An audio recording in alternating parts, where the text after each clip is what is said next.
and I look at my teleprompter, and it's dead. They killed my teleprompter. They wouldn't let the man that operated into the booth. Can you believe that? You don't have any specific interest in economic terms for the state? I do have. No, I want to see it succeed. I think it's going to be great, and we will benefit also. But it's not that big a benefit because it's not that big a country, but it's a very important country, and it's a country that can be very successful. There are some countries that will never be successful. This is a country that has great potential if it has the right leadership, and you have the right leadership with this man right here. Okay. Mr. President, would you support dollarization? I would say that I'll leave that up to my my economic people, but I like the dollar. I'm very strong on the dollar, and anybody who wants to deal in dollars, they have an advantage over people that aren't. But for the most part, we're keeping it that way. I think if Biden would have, Biden, that group would have gotten elected, meaning Kamala. You wouldn't have the dollar as your currency anymore. You wouldn't have a world domination by the dollar if I didn't win this election. And now the domination, like BRICS. I told anybody who wants to be in BRICS, that's fine, but we're going to put tariffs on your nation. Everybody dropped out. They're all dropping out of BRICS. BRICS was an attack on the dollar. And I said, you want to play that game, I'm going to put tariffs on all of your product coming into the U.S. They said, like I said, we're dropping out of BRICS. And BRICS is like, they don't even talk about it anymore. Scott, you want to add to that, please? We're very happy with the current currency arrangement. Mr. President, Your ABC fake news. Mr. President, Brian, please. First of all, I congratulations. don't take questions from ABC fake news. After what you did with Stephanopoulos to the Vice President of the United States, I don't take questions from ABC fake news. Brian, go ahead. Yes, sir. First of all, congratulations on achieving peace. You are indeed the peacemaker. On a lighter... Did you ever think I was going to be called a peacemaker? Actually, I did. I saw some of the actions you were... Go ahead. But on a lighter note, Alyssa Farah, she is one of the hosts on ABC's show The View. She said a while back, I'll quote, "If Trump gets the Israeli hostages out, I promise I will wear a MAGA hat for one day on this show and say thank you for doing it." Your response? Well, did she put the hat on? Well, she hasn't got the hat yet. Who is it? Which one? Alyssa Farah. Well, she used to work for me. So she used to work here. I'll tell you about Alyssa. She worked here. She gave me the most beautiful letter when, the administration, the time came up, the election was rigged, I left. She gave me the most beautiful letter you've ever seen. I was a great president. What a great job. Some of the letters have been quoted. This is Alyssa, who I never thought was very outstanding. I figured she would not make it. And she didn't have a big role here either. And then we had January 6th, and she left after that or before that, but she gave me the most beautiful letters. And then even months after she left, and while we weren't here any longer, she sent another letter, glowing letter, beautiful letter. And then she got hired by The View, and they gave her a couple of bucks, and she changed her view very quickly. I never thought she'd make it. Never thought she had what it took in any way. You know what that means. But she's on The View. But it just shows what a fraud The View is, because this woman gave me letters and statements. She said I was the greatest president in her lifetime. Now, she's not that old, so I didn't consider it a great compliment, but I've had better. Can we send her a hat? Well, recently I've had the greatest president of them all. I like that much about her. Mr. President. Does that include Washington and Lincoln? Yes, sir, it does. I said, I like that person. So I think she's a total, I think she's a joke. Mr. President, on Gaza, how long will it take Hamas to disarm, and can you guarantee that is going to happen? Well, they're going to disarm, and because they said they were going to disarm. And if they don't disarm, we will disarm them. How will you do that? I don't have to explain that to you. But if they don't disarm, we will disarm them. They know I'm not playing games, okay? Now, we did something monumental. We got the hostages back. That was the first thing we had to do. Above all else, get the hostages back. Now, they misrepresented because we were told they had 26, 24 of dead hostages, if we can use those terms. And it seems as though they don't have that because we're talking about a much lesser number. But that's a very tough subject. I want them back. That's what they said. I want them back. Also, they said they were going to disarm. And initially speaking, they needed, they did take out a couple of gangs that were very bad, very, very bad gangs, and they did take them out, and they killed a number of gang members. And that didn't bother me much, to be honest with you. That's okay. We had a couple of very bad gangs. It's no different than other countries. Like Venezuela sent their gangs into us, and we took care of those gangs. We have Washington, D.C.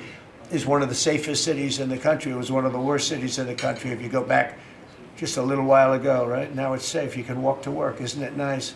But we have told them we want to disarm, and they will disarm. And if they don't disarm, we will disarm them. And it'll happen quickly and perhaps violently. But they will disarm. Do you understand me? Yes. You say because quickly. everyone says, oh, well, they won't disarm. They will disarm. And I spoke to Hamas, and I said, you're going to disarm, right? Yes, sir, we're going to disarm. That's what they told me.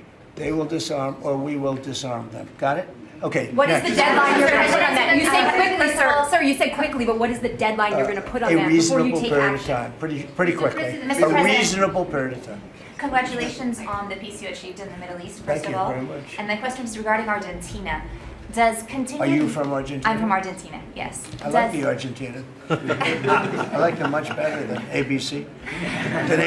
Than ABC fake news. Me too, sir. Yes, go ahead. Does continued U.S. support for Argentina depend on the results of the upcoming legislative elections and the ability of the government to pass long-lasting reforms through Congress? Well, I think if they don't do that, we're not going to be around very long. Scott, can you handle that one, please? We're confident that the president's party will and the coalition will do well in the election, and this aid is predicated on robust policies, and going back to the failed Peronist policies would cause a U.S. rethink. Thank you very much. It's a great question. It's a little like New York. You're reading in Argentina about New York. We have a problem. We have a communist who's 33 years old, doesn't know a damn thing. Practically, he's never worked a day in his life. And he sort of caught on, right? And I'm not going to send a lot of money to New York. I don't have to. The money comes all through the White House. And if they're going to be sending us stupid policies, communist policies, which is proven for thousands of years doesn't work. We don't have to prove it again. We're not going to ruin one of our great cities because we'll make that great. We will clean up the crime in about 30 days. It took 12 days to do Washington, D.C., so New York is bigger.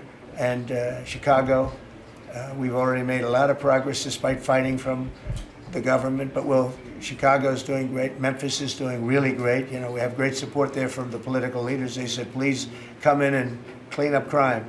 And we love it. We've in 1 week, Memphis is so good. It's so much better. We'll have it within a month. We'll have that into a safe city again.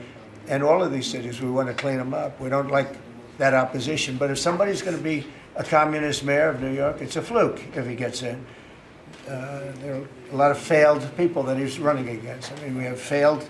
You have inferior candidates or something, because it's impossible to think that New York City can have a communist mayor. He's a communist. He's not a socialist, by the way. There's a big difference. He's a communist. He's down and dirty. He's a communist. He hates police. He wants to get rid of all police. How can a policeman? He hates Jewish people, and yet he's got Jewish people supporting. He hates Jewish people. So it comes through the White House. The funding for New York and for every place comes through the White House. And I'm very generous, and I was always very generous with New York, even when you had opposition there, but I was always very generous. But I wouldn't be generous to a communist, a guy that's going to take the money and throw it out the window, because you're talking about hundreds of billions of dollars. And we're not going to let somebody get into office and squander the taxpayer money from this country. We're not going to let it happen. So it's a little bit like that with, if you take a look at Argentina, if the president doesn't win, I know the person that he'd be running against, I believe, probably. We probably have the person. A person is extremely far left and a philosophy that got Argentina into this problem in the first place.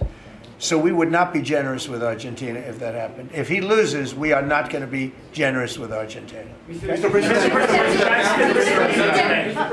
you talk about Argentina and important in the Latin American. What is your plan for Venezuela? But is the terrorism, the narco-terrorism in the President Maduro? What is your plan about it? Venezuela's done a couple of things very badly. Number one, we get drugs and all of that. But we get something in a way worse because they're a big purveyor of drugs, but we have worse. What they do very well is they send their criminals into the United States, and they send Tren de Aragua, that you know very well. You're from Venezuela, I assume.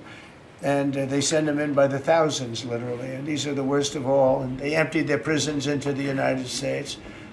They empty their mental institutions into the United States.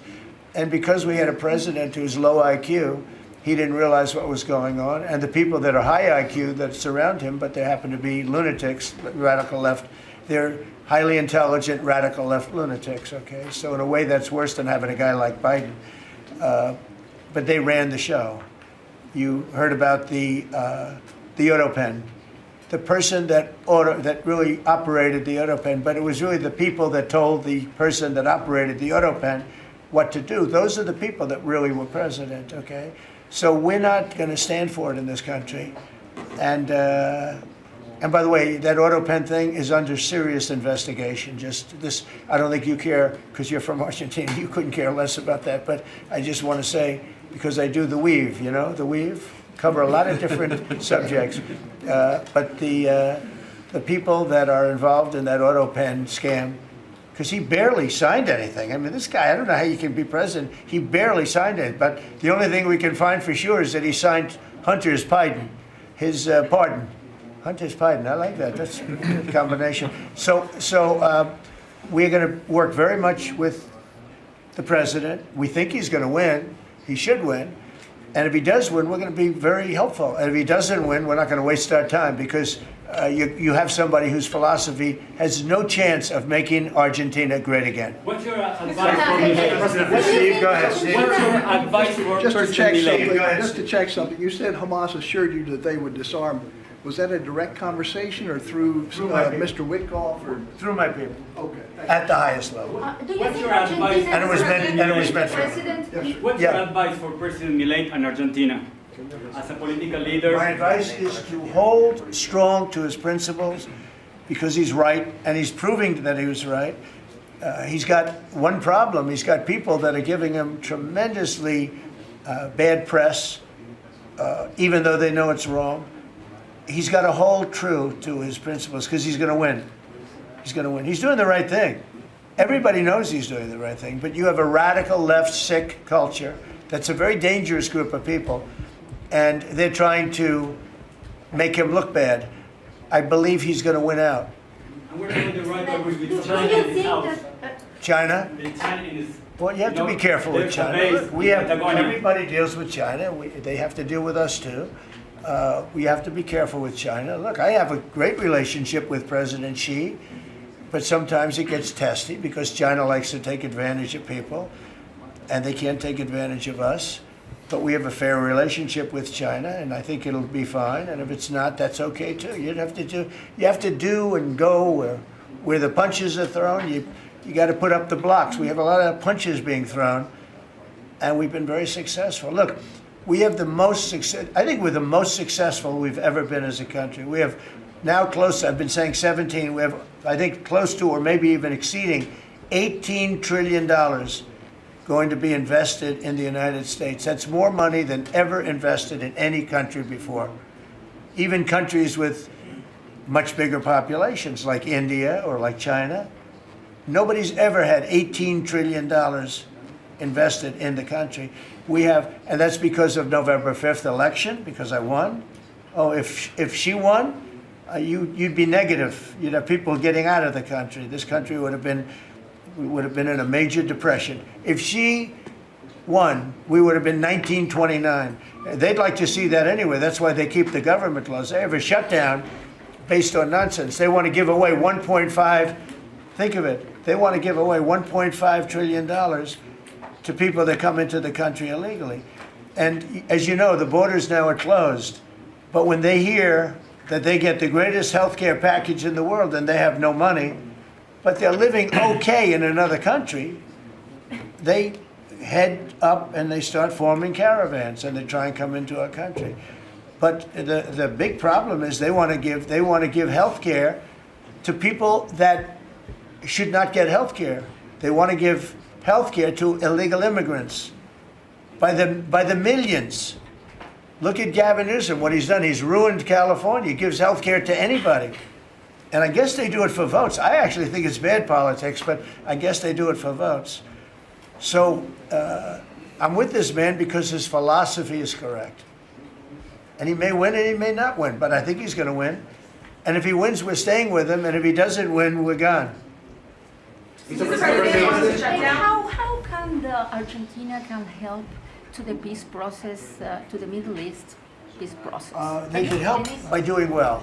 If Argentina does well, that's helpful because they know we help Argentina. So if Argentina is successful, that's great because they view us as somebody that helped Argentina and they did well, and the United States maybe will help them and they're going to do well. So the success of Argentina would be a great feather in the cap of the USA because we're helping them. Right? You understand? Yeah. Yeah, please, behind you. Behind you. Thank you, Mr. President. Last week you said that NATO should consider expelling Spain. What? You said that NATO should consider expelling Spain. Would you support that? What expelling Spain? NATO consider expelling Spain. Oh. I'm very unhappy with Spain.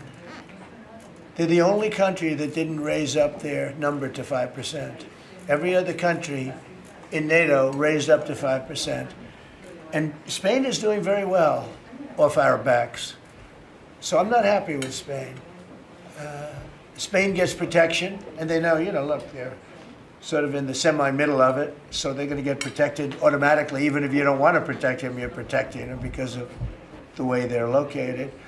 And I think what Spain did is a very bad thing for NATO. I think it's very unfair to NATO. It wouldn't matter if you said you're not going to protect them because they're pretty much protected. What are you going to do? Go through the other countries and let's go attack Spain, right? So I think what they did is not nice. I think it's very disrespectful to NATO. In fact, I was thinking about giving them trade punishment through tariffs because of what they did. And I may do that. I think